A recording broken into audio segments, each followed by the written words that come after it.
Eles adicionaram a posição de compra agora de NTNB longa, né? Em Sim. renda fixa agora ainda. A gente reduziu bolsa e adicionou B, que eu acho que é um pouco mais conservador. Assim, acho que essa B, a inflação mais 6%, que foi onde a gente montou posição, era um nível interessante.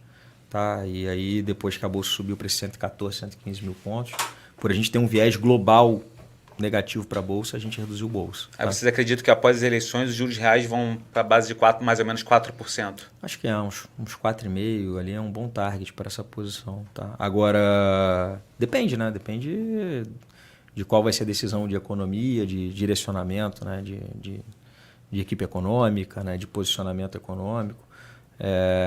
Acho que tem bastante coisa. A gente tem três apostas principais em renda fixa. Tá? Já entrando no detalhe de renda fixa. A gente ainda tem tomado em juros lá fora, tá? Em juros americanos de 5 e de 10 anos. Tá? Ainda acredito. A gente alongou. A gente estava mais curto e como essa parte curta precificou bastante, recentemente a gente deu uma alongada para a parte um pouco mais longa de 5 e 10 anos. E a gente tem um pouco em juros, né, da Inglaterra, por questões específicas ali da região europeia e especificamente da Inglaterra. Tá? E a gente tem no Brasil a B, uma posição que a gente montou, tá? Que tem mais a ver com risco país, mas acho que é mais conservador do que ter bolsa. Tá? Nesse momento, acho que justifica ali um primeiro vetor ali de botar risco nisso. E a gente tem uma aposta que a inflação no Brasil vai ser um pouco abaixo do que o mercado espera. Nesse horizonte aí de 2024. Vai. Então a gente acha que, de fato, assim, quando a gente vê a inércia de inflação, né, depois, né, a inflação, como é que ela se move? Né? Ela teve um choque de energia, né? Petróleo, né, derivados agrícolas, teve um choque grande. Esse choque já voltou, né? O petróleo foi 820, já está uns 80, 85 agora. Né? A parte também agrícola já vem atenuando. Né? Mas aí você tem a inflação de serviços, que é uma secundária desse choque. Né? E a gente já começa a ver uma inflação de serviços que na nossa cabeça parece ter feito o high e acho que com uma inércia positiva para o ano que vem. Então a gente acha que a inflação, né, para o ano que vem, a gente tem posição nisso, você tem instrumento. Eu acho que o multimercado ele é bom instrumento para operar esse jogo, né? Que a pessoa física às vezes não consegue. Como é que eu opero isso? Pô, nem sabe exatamente. como. Né? Você reduziu parcela em bolsa, mas você não está negativo para o Brasil. Não. Você considera o Brasil uma boa... No relativo, uma boa alocação. Uma boa alocação. Interessante isso para falar até para a pessoa que está assistindo a gente, que às vezes um gestor ele reduz bolsa não porque ele acha que a bolsa está ruim, mas porque ele vê uma outra forma de capturar essa alta que talvez vai ser mais expressiva ou que vai dar uma maior valorização, que foi o caso que ele acabou falando aqui da B longa. Né? Então, é interessante que a gente sempre olhe dessa forma, porque às vezes sai assim, matéria, né? Reduzimos a nossa exposição. Ou fulaninho reduziu a exposição na empresa tal de 5% para 4,83%, por exemplo.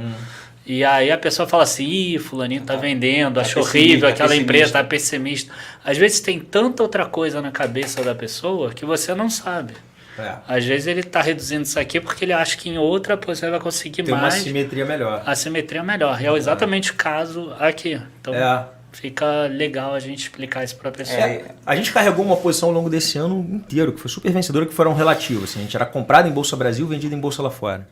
Tá? Funcionou muito bem. Lá fora, Estados Unidos? Basicamente S&P e Bolsa Europeia. Tá?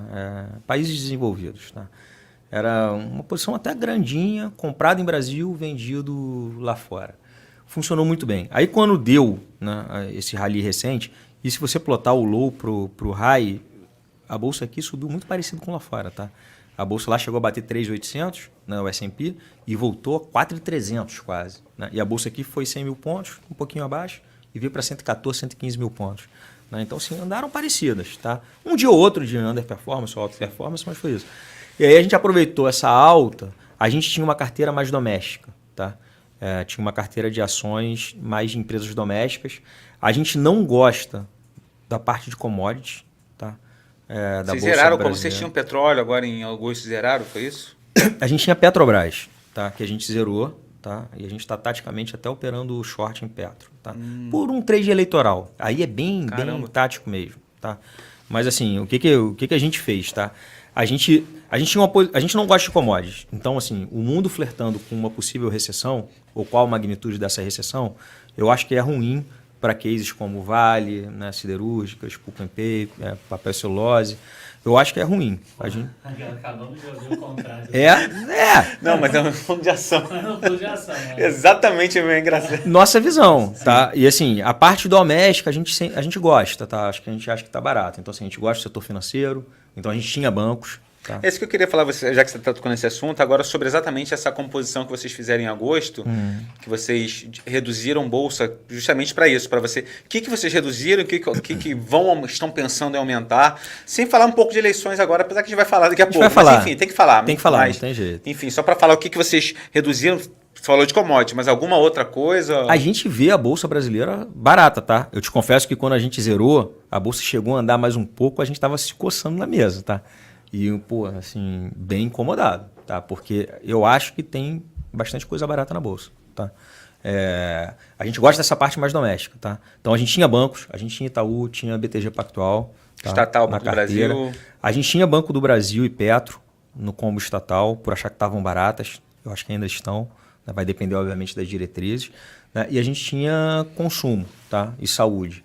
Tá? Então, a gente tinha Soma, a gente tinha Renner, a gente tinha Rap Vida em saúde, tá? A gente acha que com um monte de coisa que aconteceu, essas empresas ficaram baratas.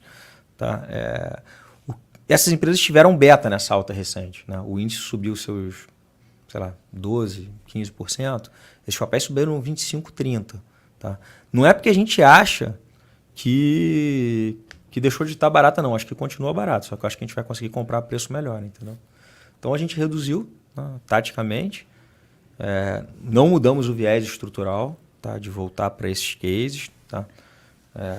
A parte de infraestrutura também a gente acha que gosta, assim, tem várias coisas dando aí, né, inflação mais 10, inflação mais 12, pô, né, a volatilidade ajustada, eu acho que é um excelente retorno, né? Eu acho que o Brasil ele se posiciona bem no relativo. Quando você fala em infraestrutura, seriam ações de infraestrutura? Setor elétrico e concessão. Setor elétrico e concessão. A gente debênture não faz. Crédito a gente não faz. Tá, né? A gente bota tudo em título público e opera bolsas, moedas, juros e commodities. Então, assim, então seriam ações mesmo. Seriam ações. Assim, eu acho que tem coisas importantes, cara, que aconteceram. Né? Você pensa assim, pô, coisas saudáveis da economia brasileira. Cara, as grandes construtoras quebraram. Né? O Odebrecht, o AES, Mendes Júnior e etc., na época da Lava Jato.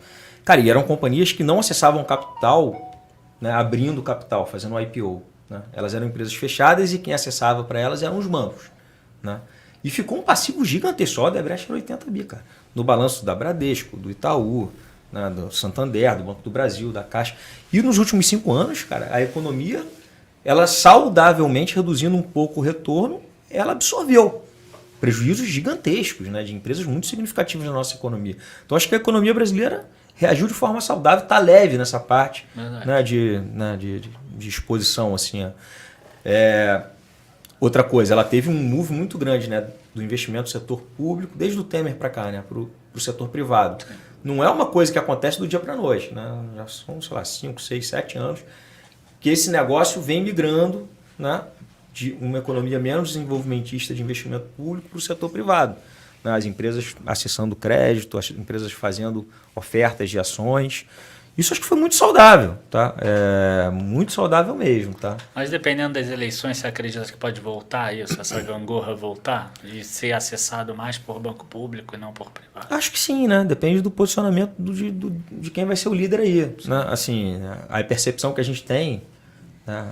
Até conversando com alguns investidores estrangeiros e tudo que a gente acaba fazendo, é assim, pô, o Lula é um cara, né, que se posiciona, né, de forma menos radical, mais composição, né, e que globalmente, né, tem se falado muito da questão ambiental, da questão, né, geopolítica, porra, ele é mais neutro, né, e que o investidor estrangeiro poderia ver isso de uma forma positiva. Né? A contrapartida disso é que durante o governo Temer, depois Bolsonaro, foi feito um trabalho, né, de redução da máquina pública, da exposição do Estado na economia muito grande. Né? Ficou muito mais leve o negócio. Acho que a economia, no relativo, o Brasil acho que está bem posicionado. Tá? no relativo aos outros países emergentes, o Brasil acho que está muito bem posicionado. Óbvio que o mundo flertando com uma recessão, a gente que é um fazendão, né? A gente exporta minério, agrícola, né? Soja, commodity. Cara, isso é ruim para a nossa economia. Né? Mas quando você olha mais a parte interna de uma economia, de alguma forma até fechada, com um grande mercado consumidor, né, de mais de 200 milhões de pessoas, eu acho que o Brasil está bem posicionado. Né? E assim, essa questão geopolítica, né?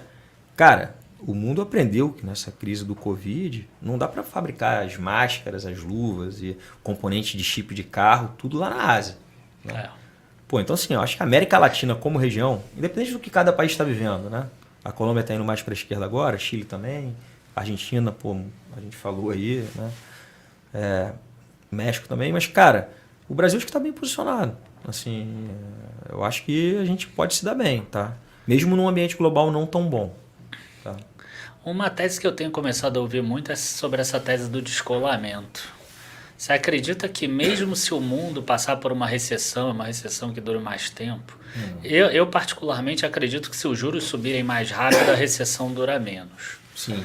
Tá? Mas eu não sei se você concorda com isso. Mas você acredita que o fato do Brasil ter feito todo esse trabalho, ter subido os juros antes, já está resolvendo um pouquinho mais a inflação, e você mesmo disse que espera uma inflação menor do que o mercado prevê para 2024. Você acredita que ele conseguiria descolar, tipo, o mundo todo em queda e o Brasil conseguindo um crescimento? Mesmo que no relativo, eu acho que tem valor para extrair disso aí. Tá? Legal. Sim, mesmo que no relativo. Eu acho que o Brasil tá bem posicionado, sim. Tá? Obviamente depende, né? Tem uma eleição, né? Quem vai alocar capital no país, né? Na boca de uma eleição, sem saber se vai para um lado ou vai para o outro, que são, né? Bem antagônicos assim, os posicionamentos. Acho que é natural, né? Ter um certo espera, vamos ver, os posicionamentos, né, das diretrizes econômicas para a gente fluir capital de investimento. Mas eu acho que o Brasil está preparado. Independente se vai ser Lula ou se vai ser Bolsonaro. Eu até acho que está com muito capital de investimento. A formação bruta de capital fixo me chamou muita atenção no último PIB. Sim. Então acho que o país é assim... né, ele vai se dar menos bem porque a China vai deixar de ser infraestrutura. Mas a China vai vir para mais consumo, para uma qualidade de alimento melhor, né, para a população. Então bate no agro é muito positivo. Cara, o agro do Brasil é muito forte em tecnologia. Fortíssimo. A gente já vem ouvindo, a gente estava provocando outro dia os economistas falar, cara, já viram que tem se falado de uma terceira safra? Né? Pô, não é só safra e safrinha, né? Que a turma normalmente faz a soja, aí faz um girassol, tal, não sei o quê, mete o milho. Porra, tem se trabalhado no campo, né? Pô, numa possível terceira safra. Cara, isso é muito relevante. E isso é o Brasil na ponta. Se você pegar quão importante o agro, né, no Brasil, do mundo, foi, o que a gente andou nos últimos 10 anos, foi muita coisa. Muita coisa. Então você acha que o país está bem, cara.